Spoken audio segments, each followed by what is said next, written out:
I believe that no matter how important are our relations and our differences and our discrepancies with Iran, namely on human rights, the relationship with Iran is important and has to be developed, especially now that we have the JCPOA, the agreement on the nuclear program. It's very central in the European policies towards Iran. It's an important element for the security, not just of the region, but actually of the world. And therefore, we need to keep dialogue with Iran. Of course, in many issues, we'll have totally different point of views. But we keep talking, we should be keep talking, and mainly about human rights. That is a different attitude from the one that MEK advocates here. And I must say that I had never heard about MEK until I became a member of the European Parliament in 2004. Never heard. And I have dealt a lot with Iran and with Iraq as a diplomat in the UN Security Council, namely in the UN Commission on Human Rights. A lot.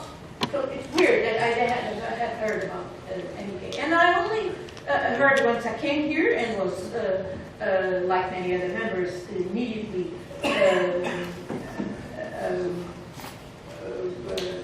object of an approach by MEK supporters, pretending to be vocal human rights campaigners for Iran, but actually acting in a way that really started raising my doubts.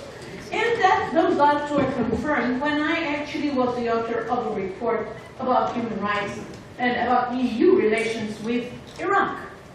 This was the time that was a report that I wrote in 2007, 2008, that led to Iraq a couple of times. And every time, at that time it looked like the report was about Iran. No, it wasn't about Iraq. But still, the MEK was very much interested in that and was sort of making the relations with Iraq hostage as well of their perception about the relations with Iraq.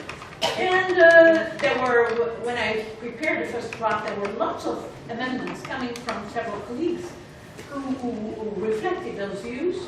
At that time, I was able to test with many of my Iraqi interlocutors, civil society as well as authorities, and actually learn, and this was a time when there was Camp Ashraf as a result of the action that the MEK had as a tool of Saddam Hussein against Iran.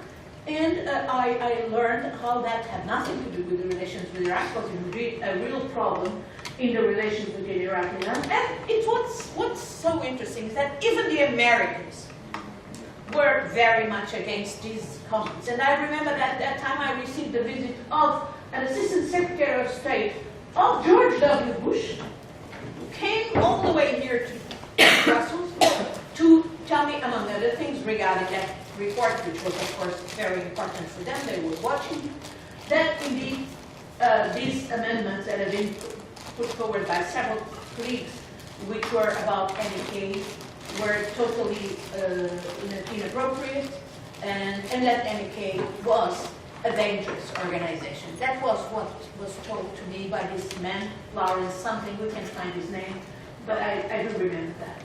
And I found it so odd that I said, how come they are dangerous, but still you are protecting them from Camp Ashraf? And he replies that we are protecting them, but we are watching them as well. We know they are dangerous. And of course, soon after the transfer from Camp Ashraf to Camp Uriya started, we know very well what happened, or many know, I think I know a bit what happened. I remember very well how then Ambassador Martin Kobler was miserably attacked by the MEK, in the same way they attack me now, and Patricia Schauer, because he was trying to indeed work out a solution that would indeed transfer the MEK members from Iraq to elsewhere. And at that point, the big problems were having to do with, indeed, the difficulty to have access by the UN to the members of MEK to find out what was indeed their wish if they wanted to go to another country, if they wanted to be repatriated to Iran, if they wanted to go somewhere else and get rid of the MEK organization. These were the difficulties at that time. We heard a lot of reports by Mr. Kobla, the difficulties that the UN had in interviewing individual members of MEK, because the organization would not simply allow these normal interviews that UNHCR in particular would be conducted. And by the way, I'm pleased to have here today, I know Ms. Annabelle Ruiz-Grandjean from UNHCR, who I think has accompanied the process. So maybe at some point, if she would like to come in, or if there's any question, maybe we can even ask Ms. Ruiz-Grandjean on that process that she has followed. Recently, while I was in this visit to Iran by the Foreign Affairs and the subcommittee, I got a message that victims of MEK would like to meet with me, and I met in the hotel where we were staying. These people who came there to talk to me. These were old ladies, three old ladies, and in different ways they have been affected by what they think were attacks by MEK to their family, to their relatives that they have lost, and some of them have stayed crippled to this day. I also met with two ex-members of MEK who came to see me and who came to confirm indeed the tremendous difficulties to have to escape MEK and to go through the very pervasive security system that MEK has imposed on their members. And I have learned from these people that actually, and through other people that I've received in the Parliament, that some people now in Albania are indeed there against their will, not able to receive visits of relatives, not able to actually freely express their will to get rid of this organization. So this is the reason why we talk of MEK. We know MEK has a lot of money. It's not just probably the Saddam's money that's left. It has also to do with other new sources of financing. I see here a statement made by a number of my colleagues apparently warning against this meeting today. And I see some of them, not all, but some of them coinciding with another list that recently opposed a meeting that I tried to prevent a meeting that I organized here in this Parliament on another topic, actually having to do with the Israeli occupation of Palestine.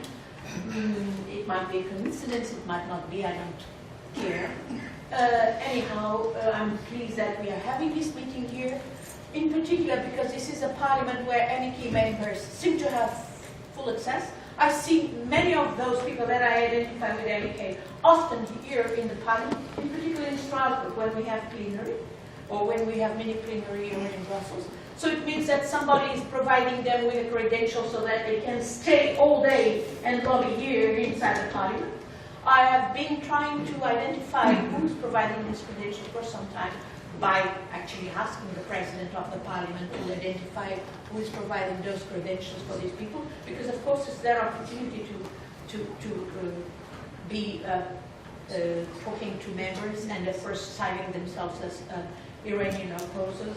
And to me, probably the most important voice that here in this Parliament dispel this notion that these people are Iranian opposers that have some credibility with the Iranian people fighting for human rights, was actually the voice of Shireen Ebadi herself, whom I asked here in this Parliament whether she would say that the MEK was indeed a genuine opposition against Iran. And she would in very clear terms, say that this is not the case. There is no credibility for this group at all in the eyes of the Iranian population, and in particular in the eyes of those who are fighting for human rights in Iran, left or side. Recently, their presence led to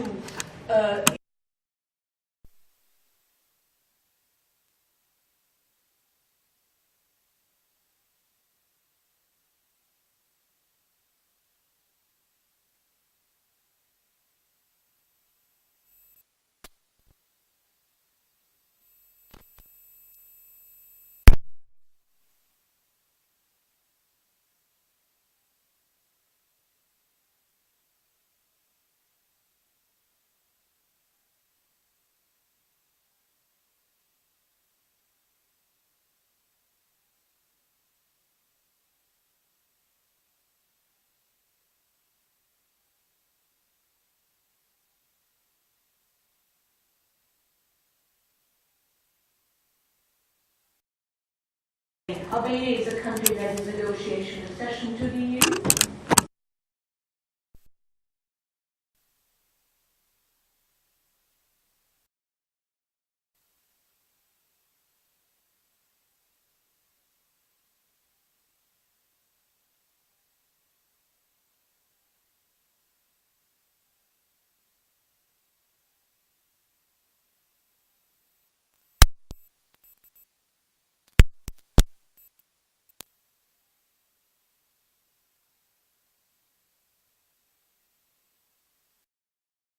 We hear that Ms. Vannuccini, she's a journalist from the Italian newspaper La Repubblica, did miss her flight, so she cannot be with us today.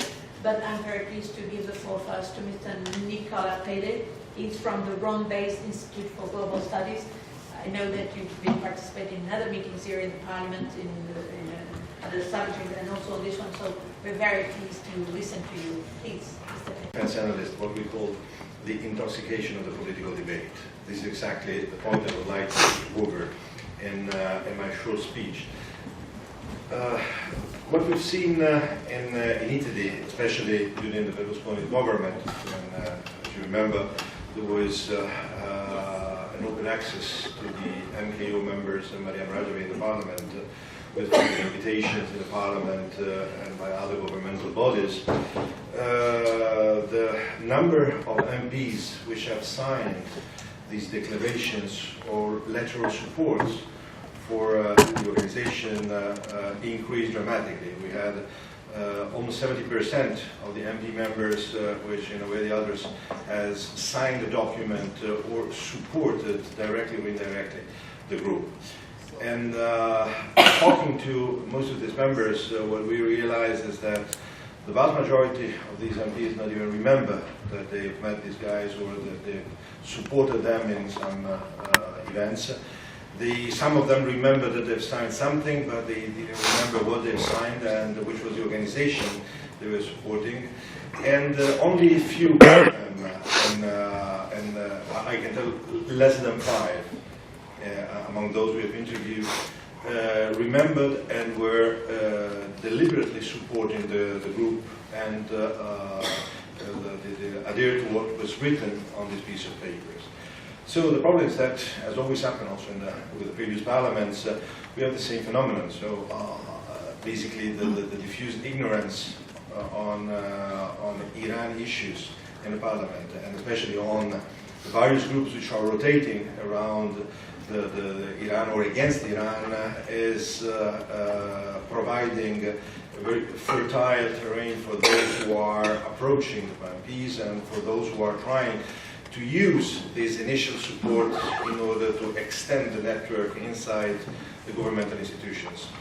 What we fear is that these letters have been used in order to increase their capacity of penetration inside the institutions and trying to, as I said, intoxicate the debate regarding the bilateral relation between the Italian Republic and the Islamic Republic of Iran. This is one of the issues that we are extremely concerned on, in the sense that we fully support the country of the JCPOA. As you know, Italy has very good relations with Iran, and it's not only an economic partner, but it's also a quite strong political partner in both the bilateral and multilateral dimension. And of course, the debate over the JCPOA has been affected several times by the attempt from several groups to enter into this debate at various levels, from at the political level, but not only. Just to give you an example, there is an organization which I will not mention here, but which is sending letters to all the companies which are working in Iran, or which are trying to work with Iran, asking for, basically what they're asking is, you have 7 days to provide us the name of your counterparts, the exact nature of your job in Iran, the number of employees, the amount of money that you are putting on your bill, and remember that you risk to be put on the list of companies which are blacklisted in the international arena. So this is a private organization which is sending these messages to Italian companies, and not only Italian companies, trying to scare them to simulate to be part of a governmental environment or something which is bigger than a private organization, and having as an effect the capacity of scaring most of these companies, which have been they were asking the government and the police forces clarification regarding the nature of the group behind this letter and the nature of threat they were facing, not answering to the requests which were specified in these letters. And this is just one of the examples that I would like to bring in terms of the risk that we are facing in terms of what we call intoxication. But there is also the political intoxication, so the capacity of bringing inside the parliament, bringing inside the commissions, bringing inside the overall political debate the idea that dealing with the Islamic Republic of Iran is risky, or even worse, there could be bringing Italy on the brink of a conflict, or being involved in other kind of accusations with respect to the support of a criminal government. Well, this is something that had an impact in certain political groups, had an impact in certain environment inside the parliament, had an impact on the media, and bringing these experience larger scale over the Albanian case.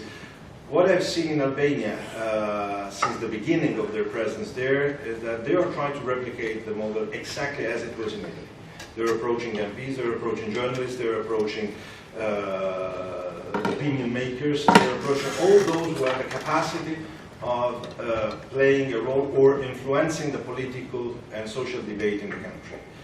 In a country which is very small, with a lot of problems, not only economics, we are talking about several security problems coming from the Balkan regions, where there are groups which are connected with international jihadism. So Albania is a particular case. We are not talking about Italy. We are talking about a country which is risking to be involved in something which could be detrimental to the national interest. And the political debate has been affected by the presence of the Mojahedine-E Khalq. Since the beginning of the revival, what I've seen is that 2 or 3 years ago, basically, very few Albanians even remember the name of the group. Now there is a bigger debate on their presence. There is a larger knowledge of their role, of their presence, and there is a capacity of affecting the political debate in the parliament with information, with data, with pieces of economic and political information, which are, of course, produced in a way to derail the interest of the country toward the Islamic Republic of Iran. The problem of Albania is that we have a camp. We have not only a community living in the country, we have a huge amount of people which is, again, active as a group inside the country. They've been given a facility, a former university building, which is used by this group, and there is a capacity of bringing this group into the political and social environment, interacting with the local political and social representative, producing an effect which is in this moment risking to affect the capacity of the government in judging his own position with regard to not only international affairs but security in the region, and most in particular security in the Balkan region. Well, just one clarification from our own experience, and I don't know if this applies also for Albania. One of the questions that we are always trying to answer when we have dealt with this group in Italy is, which is the final goal, which is the objective of this group? Because as Gomez correctly said, There's no future for them in Iran. They have an horrible reputation in Iran. There's no future for them inside the country. There's no capacity to access the Iranian society as a political or as a political alternative in the country. There's no capacity, in my opinion, at an international level to play a role bigger than the one they're playing today. So they could affect the capacity of certain political environment, the European Parliament and in local parliaments in Europe, but not more than this probably. Of course, creating damages, but not probably at a larger scale. So, which is the final goal of the group? What are they driving for?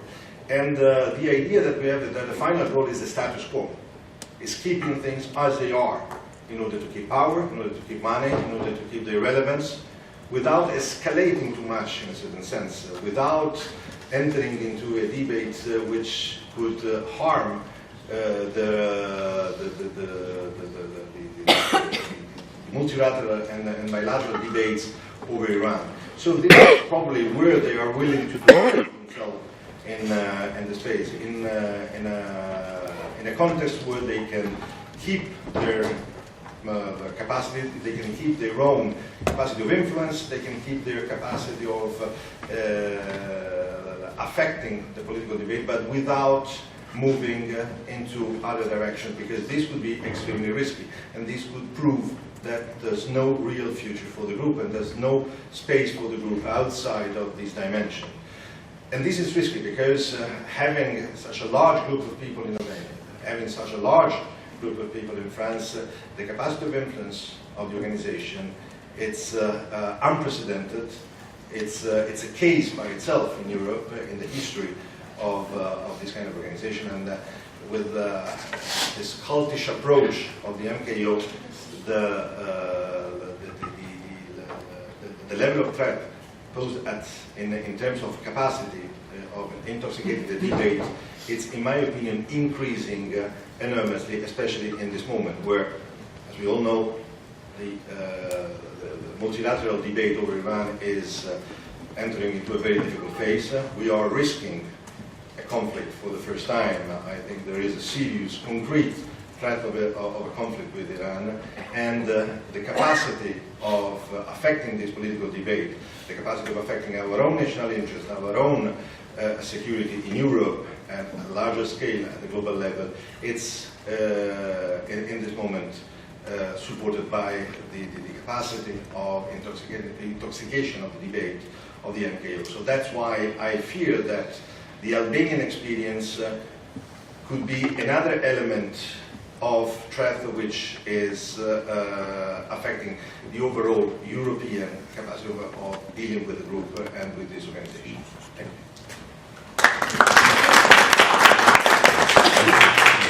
Thank you so much. And it's interesting what you say about the lists that nobody then remembers having signed in Italy, because here in the European Parliament I'm still trying to find out who are the more than, I think,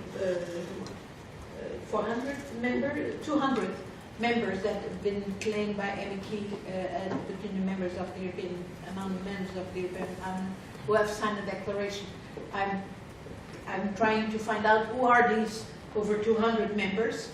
I've asked again Mr. Tajani, our president, to find out who are these members, and till this moment I didn't get any reply. And thank you as well for indeed warning about what is the aim of the group, and considering indeed a very, very narrow but vulnerable framework in which the JCPOA was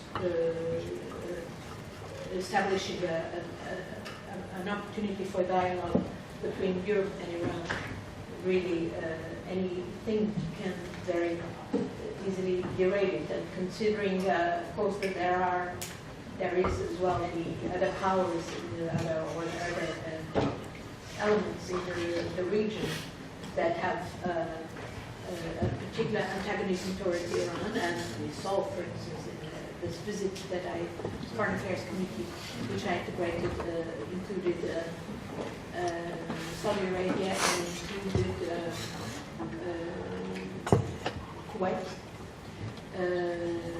Yet we can very well, I can very well understand what you were, the dimensions that you were warning about. Thank you so much. We'll open questions, so I'm sure there will be questions to you. And then now I will give the floor to the next speaker, who is Mr. Olsi Yadjeshi, Director of the Free Media Institute in Tirana. Hello.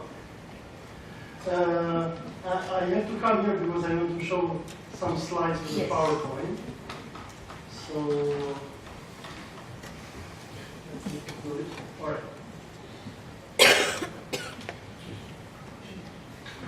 I don't need this week. All right, so everybody, my name is Olsi Yadjeshi. I come from Tirana, Albania. I did my PhD at the European University Institute, for those people who might know it. And I'm specialized on issues of reformation of Islam, radical Islam in the Balkans. And I've been following the coming of the Iranian Mujahideen with very great attention in Albania since when our government made it public that they were bringing this group of people in Albania. As you can see from the picture, here is Mariam Rajavi, the head of this organization, and she's giving cookies probably to a number of Albanian politicians and MPs who think that by going and attending the meetings with Mariam Rajavi, they are doing a service to America and to democracy. So the man with the glasses here is Pasos Krosi, ex-head of Albanian Secret Service. Mr. Krosi declared in 2016 that the Mujahideens were a terrorist organization, but in 2017 he went and ate cookies with them. Mr. Astrid Velia is the head of a private university in Albania called Albania University, and we have some other MPs and politicians. Now, the first group of the Mujahideens came in Albania in 2013. There was a secret deal between the Obama administration and the government of Saudi Arabia. And in the time they brought around 250 Mujahideens in Albania. But this deal was kept in a way secret until on February 14, 2016. We had John Kerry coming to Tirana and he sealed a secret agreement with the Albanian government to bring the remaining 1,900 Mujahideens to Albania.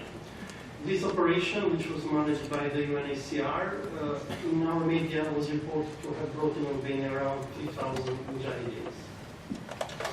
Since 2014, the Mujahideens have recruited a number of Albanian politicians. I have to note here the present Albanian Minister of Diaspora. His name is Pandeli Majko. He was ex-Minister of Defense of Albania during the era of Donald Rumsfeld, when Albania hosted secret CIA prisons and torture chambers. We have the example of a number of European citizens who were even tortured in Macedonia and in Albania. We had a German guy, I forgot his name.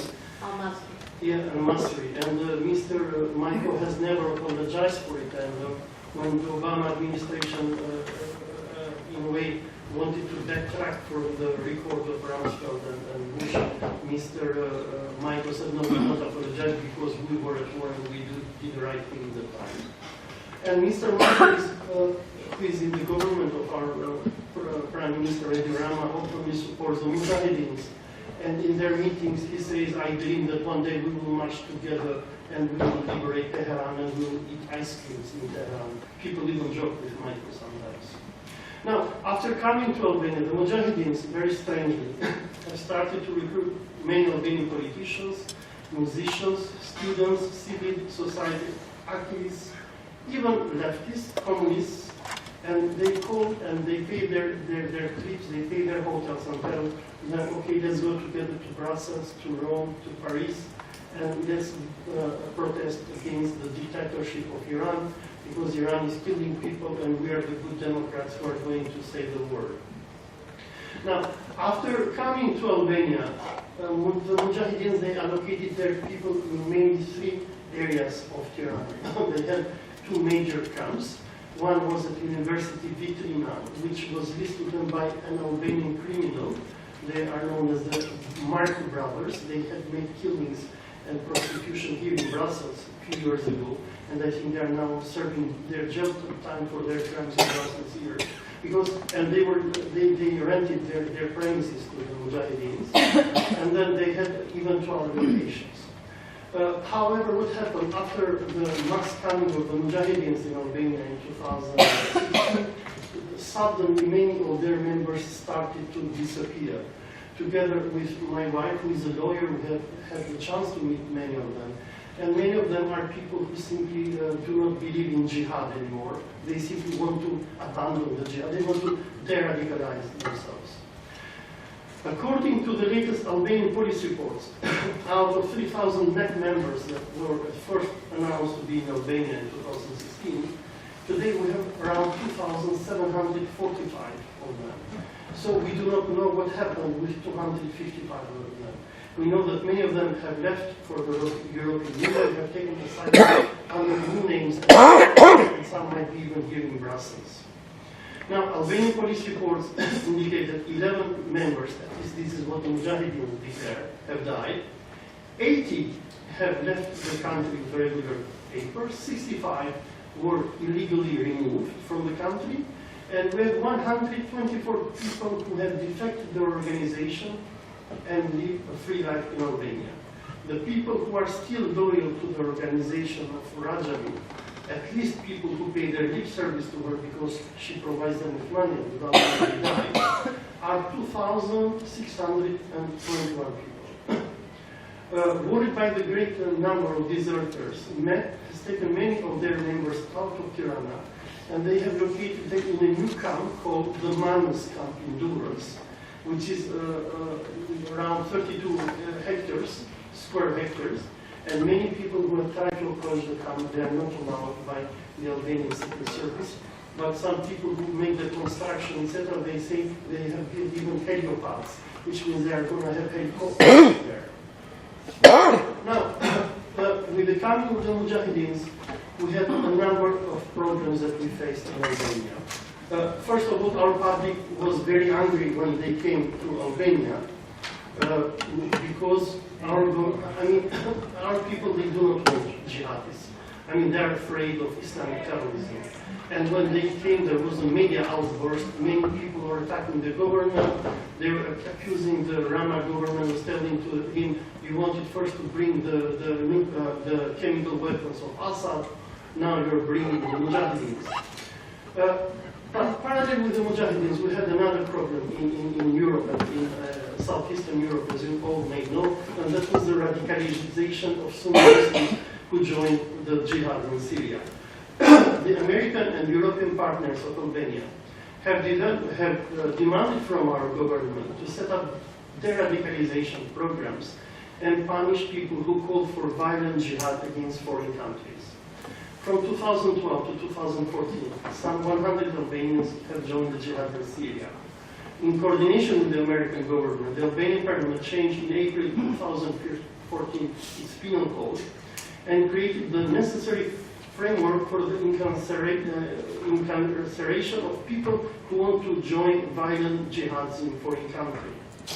And according to the new law that we have, it is punishable in Albania from 15 years to life in prison if somebody wants to join the jihad.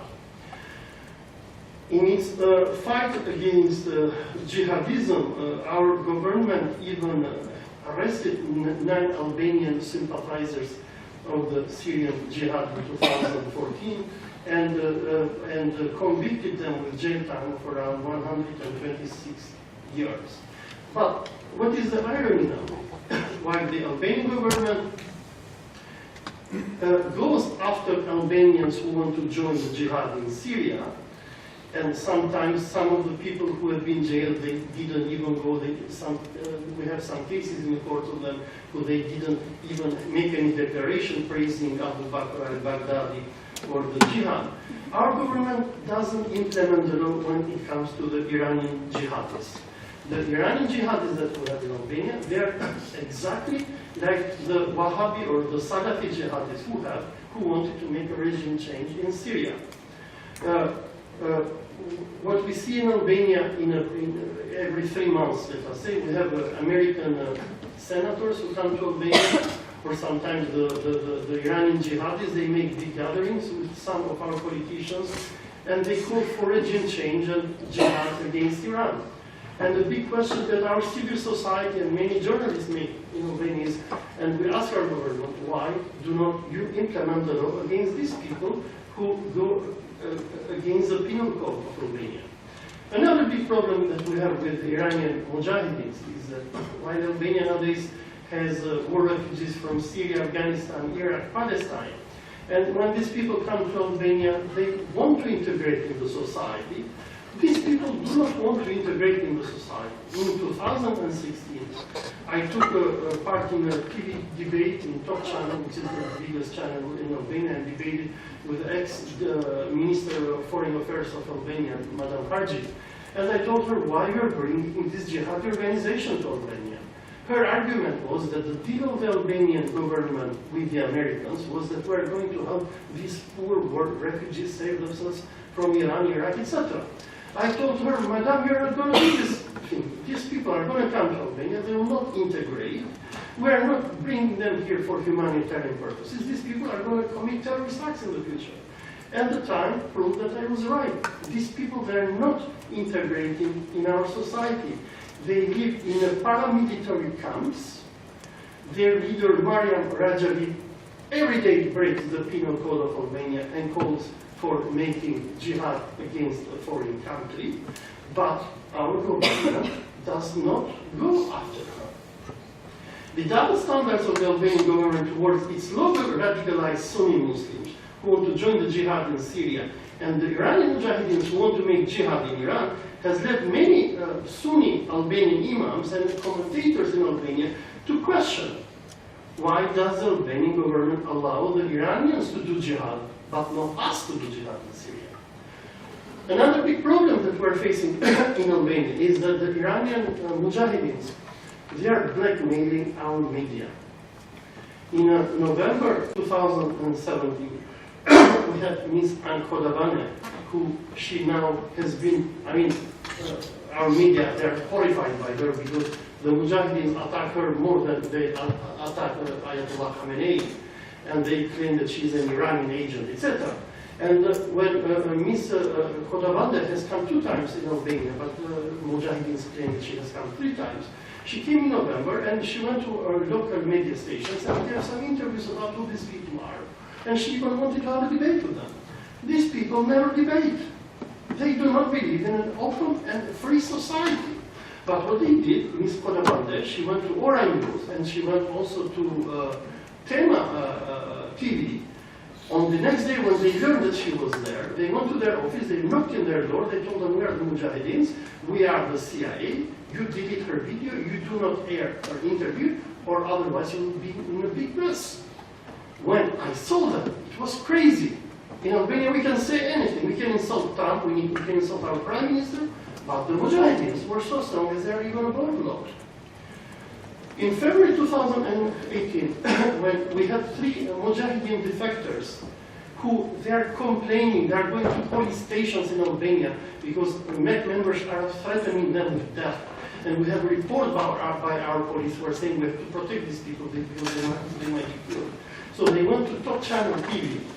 And there is an investigative program like Guyana in Italy, which is called Fix Fire. And they went and they said, listen, we have been with these guys, now we're out. The UNHCR doesn't support us. We were Mujahideens. We want to de-radicalize ourselves. We're trained on suicide bombing, on this and that. We want your society to help us. What the Mujahideens did is they attacked the Top Channel. And they said, the religious fascism of Iran blocked both Top Channel. So if you have a media station in Albania and you dare even to make a debate against the Mujahideens, they will accuse you as being an agent of Iran.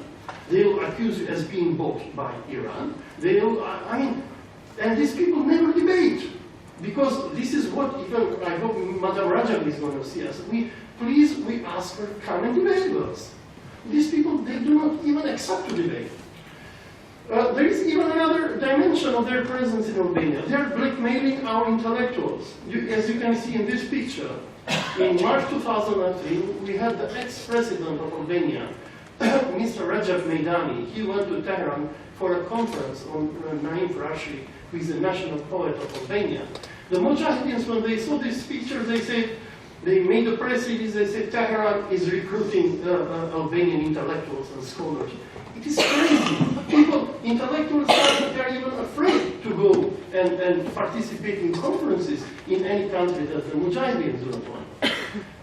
What the Mujahideens do a lot is that they produce fake news. You probably can see this picture, and Ms. Gomez is in this picture, and they are speaking, they make fake press releases, they say a lot, and they distribute it to our media in Albania. And for this meeting that we are doing now in this European Parliament, in the very heart of Europe, they are saying Tirana is in danger of terrorist attacks because we are talking about Madame Rajabi here in Brussels.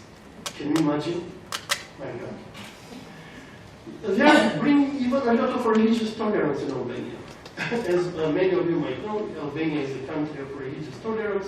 We have diverse religious communities there. But what the Mujahideens did to us, this November 22, 2017, if you can see, this is Baba Mondi. He's a big dervish of the Bektashi tolerant Sufi sect. He even goes to Yad Vashem and Israelis love to make pictures of him. But what the Mujahideens did, because every Nowruz, the Bektashis, they celebrate the birthday of Imam Ali, and they had invited people from all over, from Russia, Uzbekistan, and they had even 2 Iranian journalists from Egypt. They told to our government, these journalists, they are agents of Iran, and our government sent the anti-terror police. They broke the religious ceremony of the Bektashis. Baba Mondi went nuts because he said, these people have been invited officially by me. He sent his papers to our foreign minister. Our foreign minister gave them the visa. And they kept these 2 old Iranian journalists, and then, of course, they released them because they were innocent. But Baba Mondi had to call the president himself, who is a Bektashi, and said, what is going on in this country? In that day, together with my wife, we went to the police station because we wanted to see what was going on. And Baba Mondi and the Bektashis, they had to send their secretary there and tell them to them, please do not shame us with our guests. But our government, who want to praise the Americans, I mean, they think that by obeying to the cult of Mariam Rajavi, by turning Albania into a jihadistan, they will make John Bolton and John McCain and whoever very happy. And look, I mean, they produce so much fake news. You see what the reporter is reporting today, saying Iranian agents in the European Parliament, political cover for terrorist acts against the opposition in Albania. They produce so much fake news. These people, they do not believe in democracy. What should we do with the Mujahideens? I think that we should force on the European Parliament, who has a lot of power and leverage over Albania, should ask Albanian government to force the Mujahideens to abandon their violent jihad, to integrate into our society, and to accept the values of democracy. The Mujahideens must end in Albania the campaign of intimidation, terrorist calls, lies, disinformation, fake news that they are doing out of Albania, and this is very worrying. In Albania, the Mujahideens must abandon and dismantle their paramilitary organization. And if Madame Rajavi and people who work for her, and like Stevenson, who had even mentioned me today by name, or Alejo Vidal Quadras, I don't know, some kind of name who nobody knows who they are. I mean, if they have any problem with what we say, they should be with us in a democratic way. Let them come and let us debate. We believe in a Europe of democracy, of free values, and not in a Europe of jihad and terrorism. The European Union where we live in is a continent of democracy, human rights, freedom of thought, and pluralism. Please I ask you as European MPs, please put the utmost pressure that you can on the Albanian government to save Albania from this very strange terrorist call that we have. Thank you.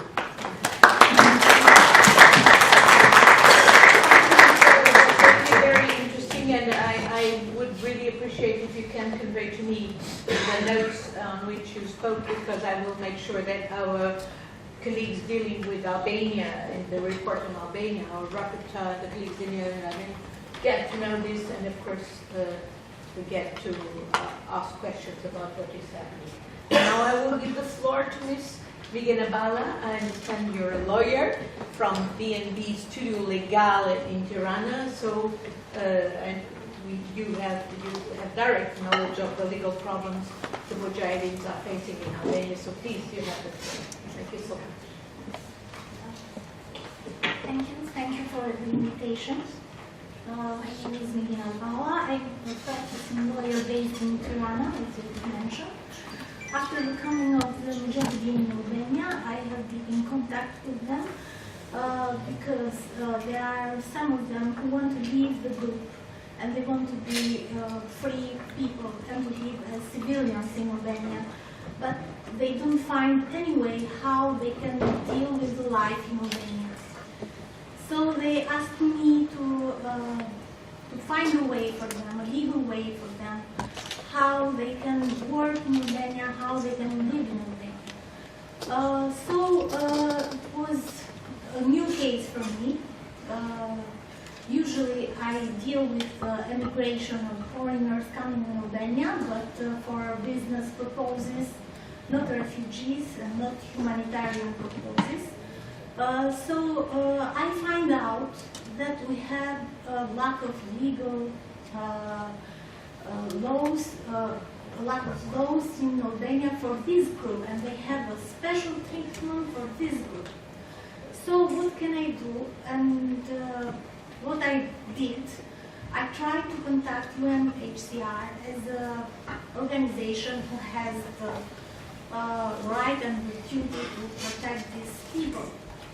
It was very difficult to contact them. We tried to fix an appointment through via email or via telephone.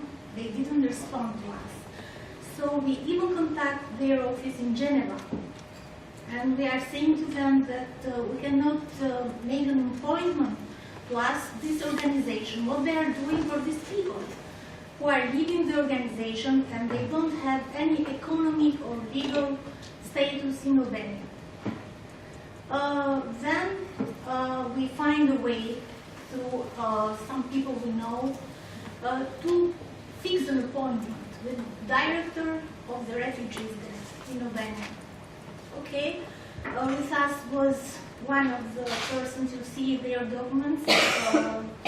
He came with us. He's an ex-MKO member who speaks English.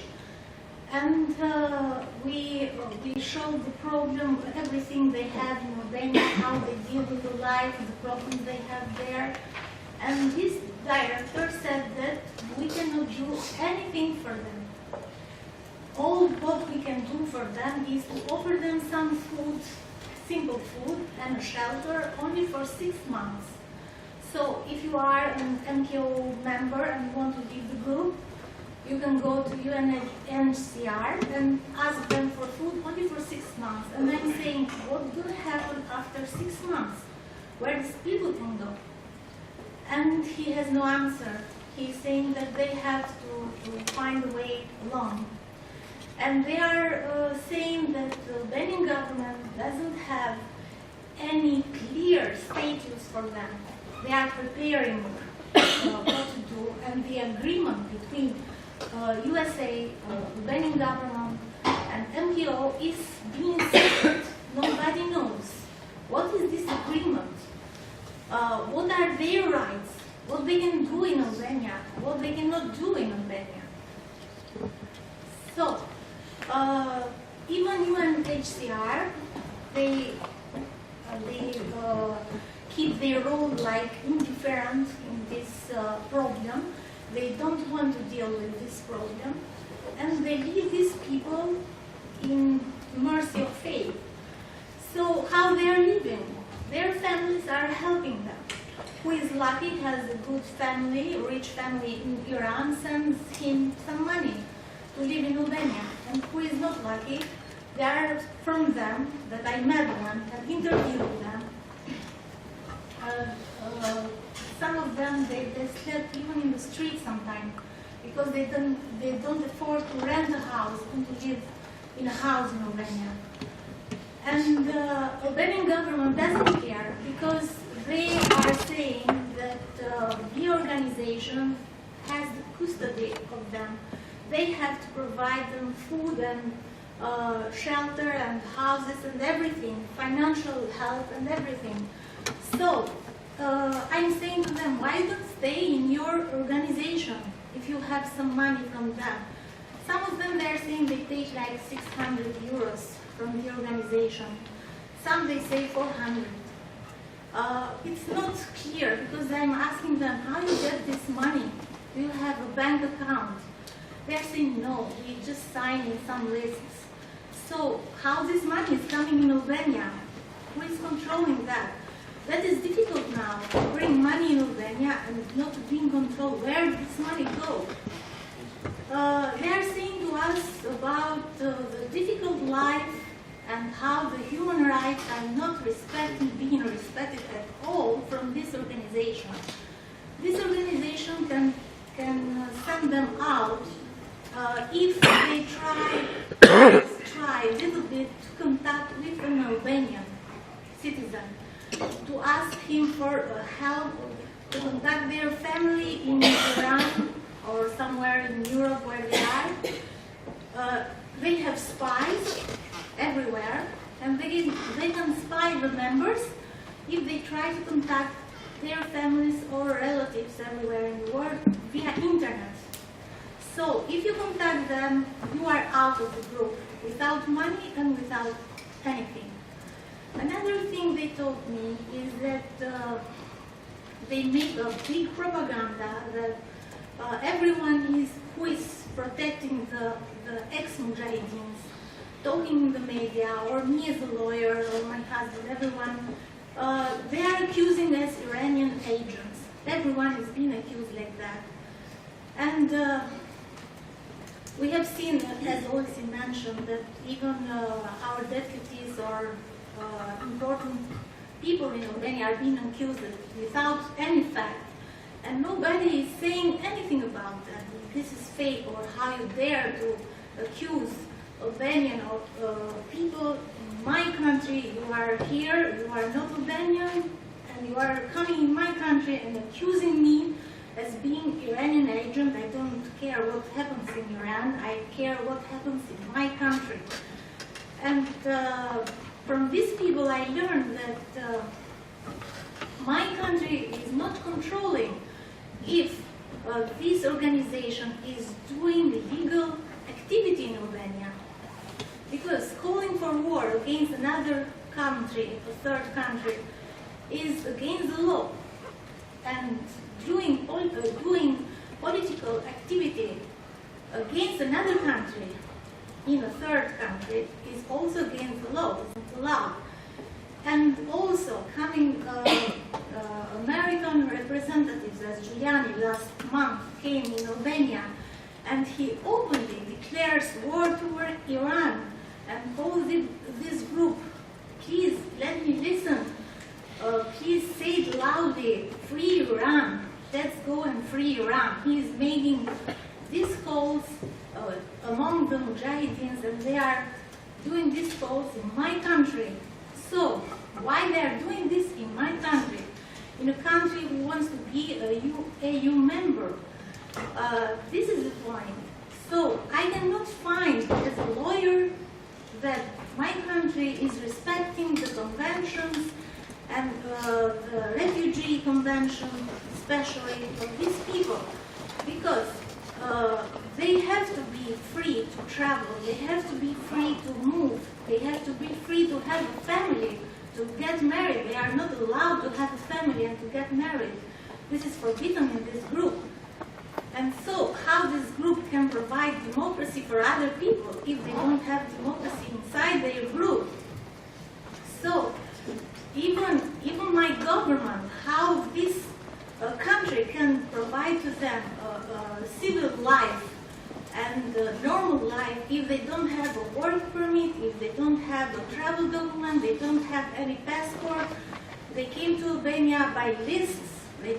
Their passport was confiscated by the organization once they joined that.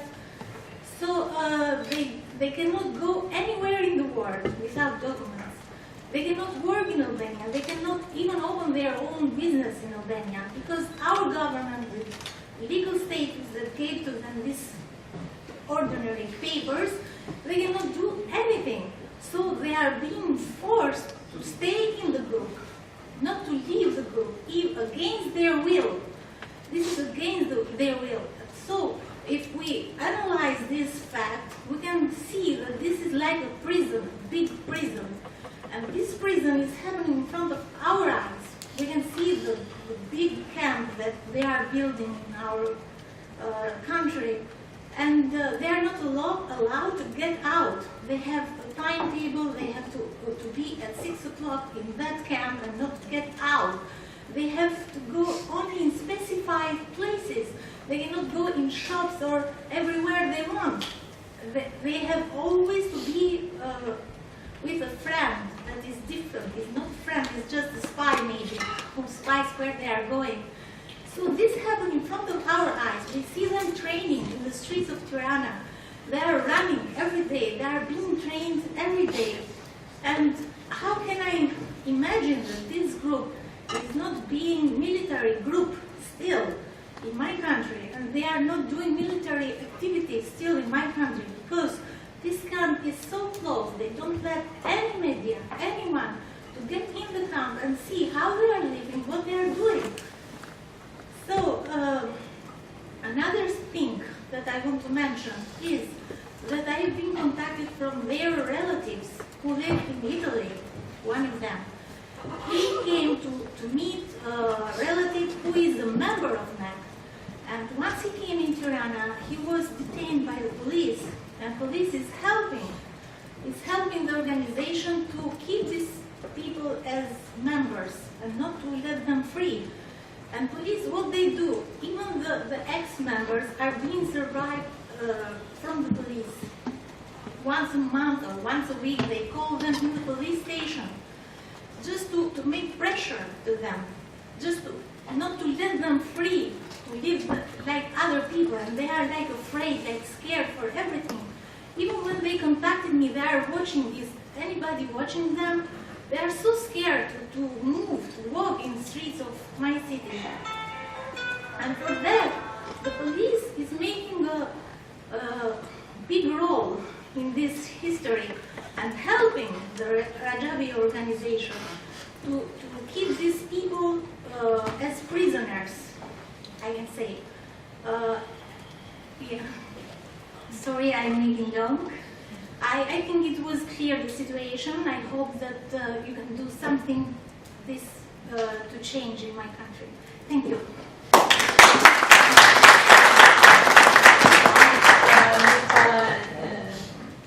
You and your husband have been also very brave to come here and speak to us and let us know what is the situation as you are living it as Albanian citizens concerned with the implications for your own country and the implications for the people that, as you said, are somehow hostages to this group.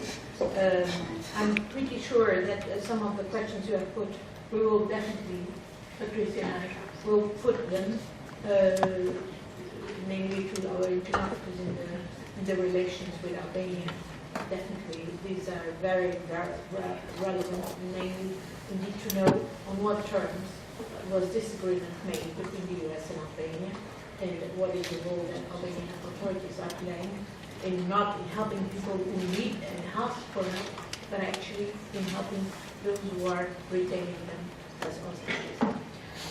Let's now turn to Ms. Anne Kodabande, yes, I hear that, I know her name comes prominently. By the way, the photographs that were shown are photographs that I took, that I allowed it, they are public, I don't hide anything that I do.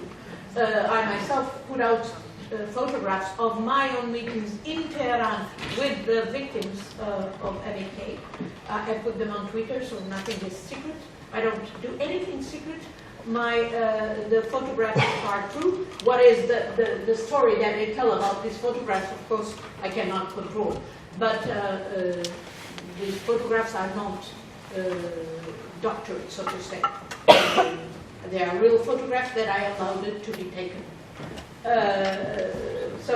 Ms. Singleton has been, Ms. Singleton Kodabande has been indeed pointed out as an agent of the Iranian secret services by these people. I'm probably under your orders, so I'm very happy to hear you. Please, you have the floor. Thank you for inviting me to speak today. How to follow that? Okay, so every presenter's nightmare to find out that half their presentation has actually been covered by the other speakers. However, that makes it easy because I can skip on a bit faster here. Lots of people in this room know me. It's closer to you. Sorry. Yeah. So lots of people know me, but for those who don't, I spent 20 years from the age of 19 involved with the Mojahedine as an activist, a British middle-class white woman who got involved with them. And then for the past 20 years I've spent actually as an activist against them, exposing them. So I kind of know them perhaps better than the other speakers, and what I hope to do is to drill down a little bit about their behaviour so that what I'll describe as the real threat. I'll start with this. So back in 2009, when they were still in Iraq, I spoke with a member of Catherine Ashton's office. She at that time was the High Representative of the European Union Foreign Affairs and External Security Department. And I spoke to her representative. We talked about what to do with MEK in Iraq, what can we possibly, how can we move forward. And we had a very lengthy discussion, and then as we were leaving, she said, well, we could always just go to plan B. I said, what's plan B? Just let them die. And she saw in my face that I was shocked, and she said, no, it's okay, I am actually joking. But they are actually just dying. They're old. Their average age is over 60, as much as they want to say that they are younger. They're old people. I'm 60, so, you know, I joined at the same time. They're our age. And so, as much as it wasn't a serious proposition, it is actually happening. The MEK got a higher than normal death rate for their age compared to a similar kind of group of their population. It's because of the life that they've led in Iraq and the kind of brutal conditions that they live under. After 2003, when the Americans invaded Iraq, in fact, let me after 2016, when the MEK actually came to Albania, it was possible to go into their camps and have a look and see what was happening there. And the graves that were in the camp were very interesting because there were hundreds of them, as you might expect, because you know there have been a lot of deaths over the years. But what was really extraordinary was that a lot of the gravestones didn't actually correspond to what was actually in the grave when they opened them up. So some graves had a headstone with 3 bodies. Some graves actually had no bodies. And nothing seemed to correspond to as a normal kind of graveyard should be. So people were very suspicious. I mean, I suppose we know the reason. It's because the Mujahedin, they don't tell the truth about anything. I mean, we've already talked about fake news. They've even faked graves. At present, there are 16 graves in Tirana, which anyone can visit, is in their graveyard. What we don't know is how many there are inside their camp, which has been developed for the past 3 years. So, what I want to talk about today is, I'm trying to illustrate the fundamental problem of the MEK. I mean, we can see political problems, we can see what difficulty they cause in Europe, in parliaments, among the media, among the populations that they exist among. But I want to kind of probably just use the word unaccountability to explain why they are, that is the problem. You know, we know what they do, but how does it come about? So I'm not going to ask you to read all this stuff, I'll just skip through the numbers. And I'm going to talk about numbers because that will illustrate how obscure their activities are. 2003, there were 3,800 MEK detained by the US Army when they went after them. The next, how many years? 10 years. There was a reduction of the members because of disaffiliation, which is what the family were people leaving. Conflict, we know that they were attacked violently. There were deaths by natural causes, suicide and murder, and a lot of the graves have shown us that the people that they said were murdered was committed suicide or actually murdered and such like. So from 3,800, and don't worry, I will do the maths for you, there's a bit of sort of jiggling about with the numbers here. So a total of 2,901 individuals were relocated to Albania over the course of the 3 years. And I've put this text on just to show the sources. This is UNHCR's official figures. At the end of 2016, 2,745 were left in Albania. So that means that 156 left in that period between September and December. Note as well that the said many individuals were in need of medical care, hence people dying. The Mujahedin have used the excuse in Iraq that a lot of their members died because there was no medical care for them. Well, there is medical care in Albania in abundance, so they have no excuse whatsoever to deny medical care for their members. Then the police report, which our speaker also mentioned, this report takes that number, 2,745, from the end of 2016. I don't think anyone knows at this present time how many there are in the camps, in the country. This is how the Mujahedin operate. They traffic their members, they traffic them in, they traffic them out. Who comes with Mariam Rajavi, who leaves with her, we don't know. This report says that at this time, 11 members have died, now we know there are 16 graves. There's bound to be more. 80 have left the country with regular papers. I don't know what that means. Our last speaker was explaining that when the people came from Iraq, they had no legal status. They weren't refugees. They didn't have passports. They had a piece of paper which said they'd been transited for humanitarian reasons. That's not a legal document. It's just something to flash at the immigration department. When they arrived, or since they've arrived in Albania, they have no legal status in the country at all. And for that reason, they're not registered anywhere. So we don't know the numbers. We don't know how many there are. And I'm sure that you're going to correct me if I'm wrong about that we don't know actually who they are.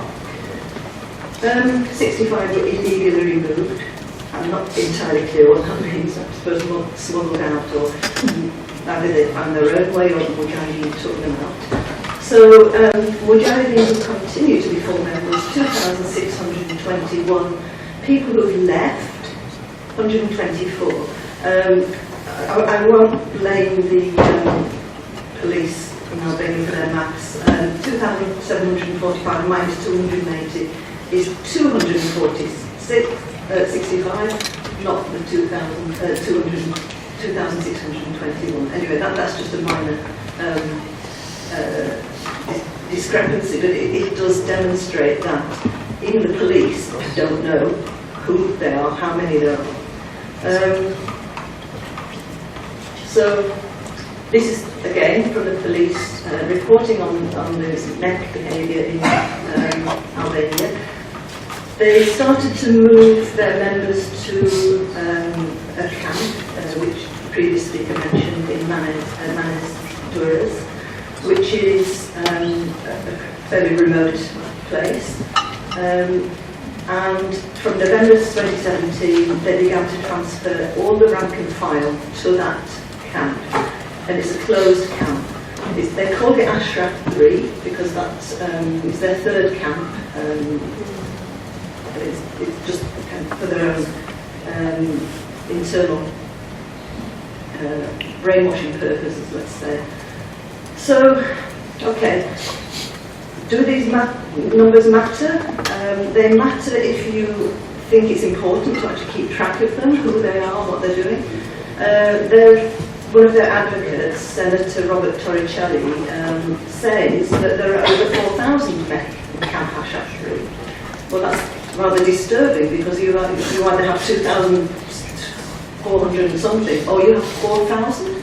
Well, who are they? Where did they come from? The simple truth is we don't know. We don't know who's there at all. We know who's there because we know the membership, but we don't know exactly who they are. So, does it matter how many they are? The police, again, they assess this group at the beginning of their arrival as deeply indoctrinated. They've been part of military structures. They have participated in fighting a war, the Iran-Iraq war, and also they've been taking part in acts of terror. So the police in Albania are fully aware of who this group are. However, under this secret agreement, which our previous speakers talked about, Americans had said they were going to set up an institute, a de-radicalisation institute. Now I spoke to an official in the British Embassy in Tirana, and he said, oh yes, I know who's in charge of that. The budget's there, but they just haven't done it. So they have not de-radicalised these people. And the Mojahedine have not only radicalised, they've actually regrouped as a group in a closed camp in an isolated area. Fortunately, there are many people in Albania who are interested in this enough to do a lot of investigative work. Our friends here who follow their cases. There is an investigative journalist, Jerzy Thanasi, who discovered the discrepancies in the legal work of the Mojahedine building the camp. So they didn't have legal permits, they haven't paid any tax. Basically, working in Albania is illegal. They also have uncovered links, not just to corrupt politicians, but to mafia bosses as well. Which in itself should worry anybody matching one terrorist criminal group with a bunch of mafia bosses. Probably not a good idea. But most disturbing of all that he kind of came across was that America has plans to bring more radicalised folk and de-radicalise them. In this case, they're going to bring widows and orphans of Daesh fighters who've been killed, so that their husband, wife have been killed, and they're going to bring them to Albania. And this is why we think this is one of the reasons when they hurried up to move them out of the university buildings in Tirana and send them to this camp, so leave space. These are pictures taken by the television journalists who were trying to follow their case, and as our speaker said, they were actually banned from, or they were prevented from broadcasting. The first picture of the window, in Tirana, that's how they lived. They closed their curtains, they lived behind closed doors, they were not allowed out, they were under supervision the whole time. And so the local populations were very kind of suspicious and quite wary about who they were. Since they've gone to the camp, you can see there's building work going on in the slide below. The journalist is saying this is as close as we can get. This is how close we can get to this camp, so we don't actually know what's happening in there. The journalist I was saying, Tanasi, he also got the documents for the planning permission from the local land registry. So when they got planning permission for this building, the building included not just a heliport, it included a 3.5 metre perimeter wall, which is huge, with guard turrets, so that they can actually guard the perimeter of the camp. A small arms firing range, a reinforced concrete armoury, and at the end of the day, the MEK guard the camp. There is no, they will not allow anybody in the camp without permission, and they will not allow anybody into the camp without an escort. So even the security services of Albania will not have free range to go into the camp and find out who's there, what they're doing. And as we know, the MEK can't leave without permission. So they're trapped in there. Because they're trapped in there, and even when they try to come out, they have such enormous problems. We are concerned about their futures. Like Mujahedine, throughout their existence almost, the people who are living in this camp are living in a state of modern slavery, and I will not understate that. I must emphasise they are actual slaves.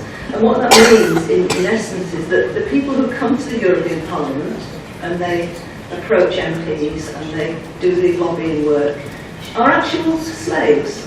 So you might be familiar in Europe with, sex slaves and cannabis growing slaves and such like, but these are what we call political slaves. They belong to a political genre, as it were, but they don't get paid. They have no rights. They don't have holidays, pensions, healthcare. Many of you are familiar with the conditions that the Mujahedin live in. No family relations are allowed, no contact. In fact, you can just say that every single human right in the Declaration of Human Rights is denied to them, freedom of thought and such like. So we know that most MEK members would like to leave. They would leave if they had somewhere to go. They don't have anywhere to go. Under this secret agreement, they are not given support from either the Albanian state or the support from the UNHCR is very limited.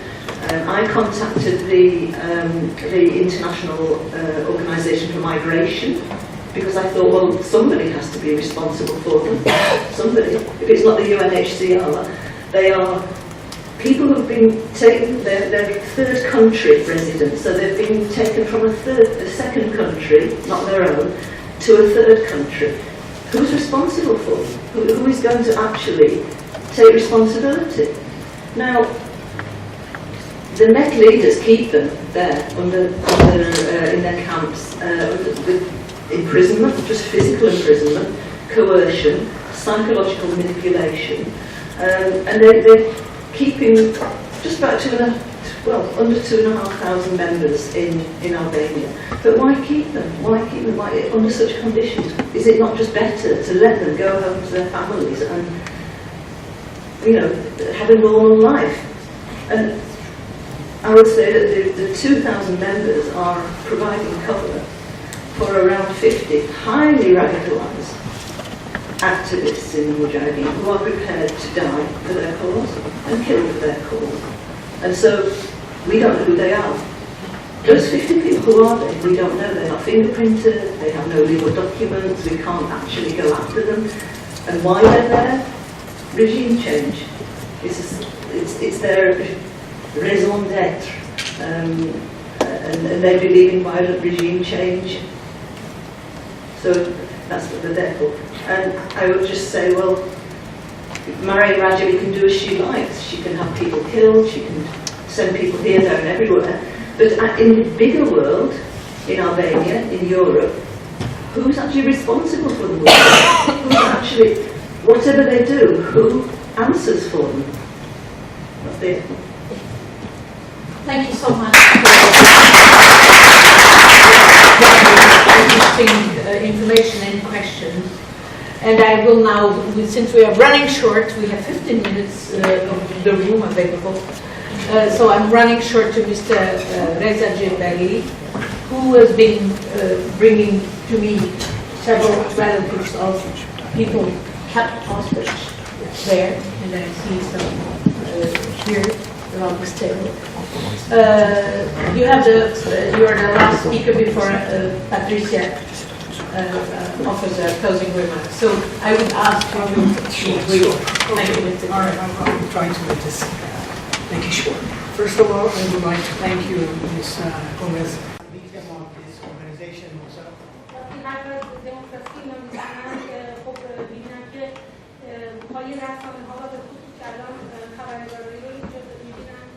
When I talk about freedom and democracy and I see the journalists here,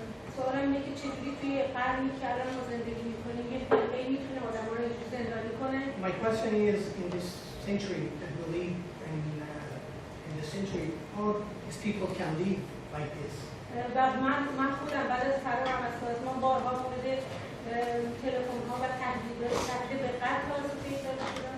Since I was escaped from MEK, I was threatened by MEK that they would kill me.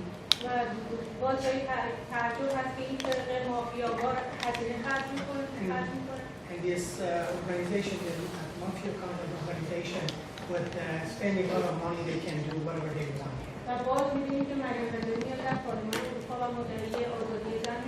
And we also see that Maria Rajovi will come here and talk about freedom and democracy and human rights and freedom for women. And the way they treat us, is not nice. Thank you.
I am very frequently in Albanian TV stations. They call me journalists.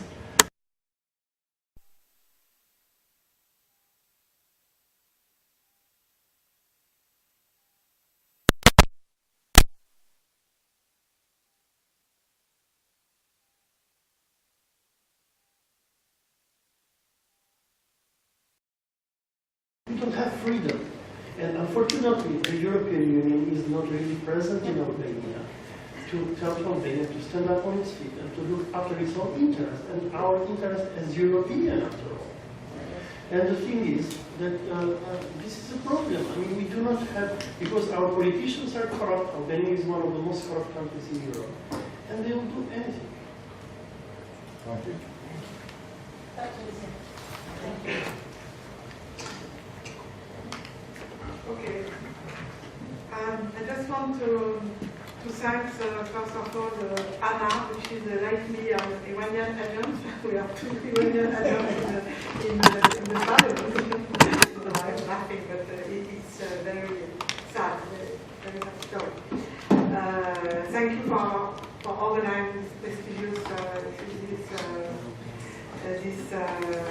conference and we are inviting the prestigious guests. Everything has been said, I think, this afternoon about what we need to know on the MEK, which is dangerous for Iran because they want to install a radical Islamist Marxist regime that would be anything but in accordance with the democratic values that we demand as MPs in the European Union, and which Iran needs. Thank again, Anna, because this subject is only very rarely analyzed, debated, or simply mentioned here in the European Parliament, and more broadly in the European institutions concerning the threat that the MEK represent for Iran, for the Middle East, and therefore for our security within the European Union. And I just want to make a parenthèse to explain, because myself in 1998 I was involved in the Mojahedine-E Khalq. In France, the Mojahedine-E Khalq, well-known writer, and at that time I was fighting for women's rights, and she told me it's terrible what is going on in Iran with women's rights, blah, blah, blah. And so I accepted to work with her and the Mojahedine-E Khalq during 2 years, and I made conferences to explain how bad was the Iranian power with the poor Iranian women, and even making a video of the lapidation of the women.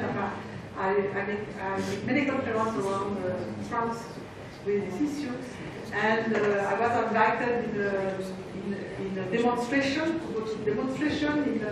in Paris, and one day I arrived in the demonstration and we were all obliged to be like this. I see, and I had the feeling, I said, no, my God, it's not possible. I am in a sect. But the feeling, it was a feeling, nobody told me nothing about it. It was in 1998. I said, it is a sect here, because we have all to shout one word and the other one. It was organized as like a sect. So I was not very part of them. I was helping my friend Fatima. And so I decided to go. I have another, for the time the Taliban arrived in Afghanistan, so I have another subject to care about. And 1 year ago, I cut with Fatima. I don't met her. And 1 year ago, I met her in Paris in a restaurant. And she told me, oh, I finished with the Mojahedine a long time ago. This is a sect, they are terrible, nothing with democracy, it is a totalitarian organization, and so and now I am living in Tehran, and I think if you want to have the thing move, you have to do it inside the Silent Party in Iran, and not with these people who are the puppets of the CIA. So just have to explain my own experiences with this group. So in front of the MEK at present, they are installed in my constituency in the Paris region. Their leader at that time, Masoud Radani, has settled there in the early 1980s, as you know. MEK members meet every year still in Paris region, bringing together tens of thousands of people. Like this was the case in July 2017 in Villepinte, a French city near Paris. And the last demonstration in Paris, Villepinte, the Albanian, I don't remember if it was the last or before, the Albanian minister had been invited, all the ministers, journalists, Albanian ministers, and we were all wondering why the Albanians were invited. It was because of the agreement between what was decided between the Ashraf camp and the way they have been, the American, I think that they have been settled in Albania. So during a demonstration in Tehran last December, the MEK supported that protest, and Tehran accused France of doing nothing against the MEK. As a result, the planned visit of Foreign Minister Jean-Yves Le Drian to Tehran was postponed, while Emmanuel Macron is due to visit Iran in October of this year. But above all, MEK have poisoned relations between France and Iran for too long. The support, even the financing of Saudi Arabia MEK no longer surprise nobody today, while at this very moment the French president received in Paris Mohammed bin Salman, leader of the country Saudi Arabia, to which one we continue to sell weapons, a country which divulgates Salafist ideology and finance terrorist groups conducting a totally useless war in Yemen, a war that Saudi Arabia is losing and desperately seeking to get out of it. What is happening in Albania is worrisome because it is symptomatic of the sprawling and heinous network that the MEK has developed over the last decades, and we can see today that the sectarian excesses of this organization threaten the social stability of the country, Albania, which has been recognized as a candidate country for the European Union in 2004. We therefore simply cannot allow to let the MEK acting in the Albanian society that is likely to rally to its cause a young Albanian population which seeks not to be locked in a regressive and dangerous ideology that is totally beyond the sound process of Albanian youth, but as young people of the contrary seek to realize their dreams and find economic opportunities that the opening of the European Union one day will hopefully bring to them. Thank you. So I think we have a lot to do with the European Parliament with Anna. And so another thing I want to add is that at the time, you know, I am an MP since 1 year. I arrived here last May. And I was shocked when I arrived here. The first thing I had under the door of my office, it was a paper to sign from the Mujahedine people. I said, my God, they are still alive. I said, they are still alive. I flew from them still 10 years ago, and now I arrived in the Parliament. They are everywhere, I can tell you. With their little scarf like this, we can recognize them. And so I told my assistant, I don't want to sign no more paper about the Iranians. So I hope we can succeed to make something, because for me it is a real scandal. At the time you know, there is a GCPO arm who has been, perhaps will be scrapped within 1 month. It is not acceptable at all that you are continuing to support the European Parliament with this group. Thank you. Democratic countries in the world, they have been delisted from the terrorist organization, and as your wife is again a lawyer, I don't think that it's not really fair to call the group a terrorist until it has not been approved by more than 1 hour of documentary about what these people are doing there, and it's strange that you didn't see that. And the last one is from Mr. Pede that you mentioned. Which frauded several peoples. But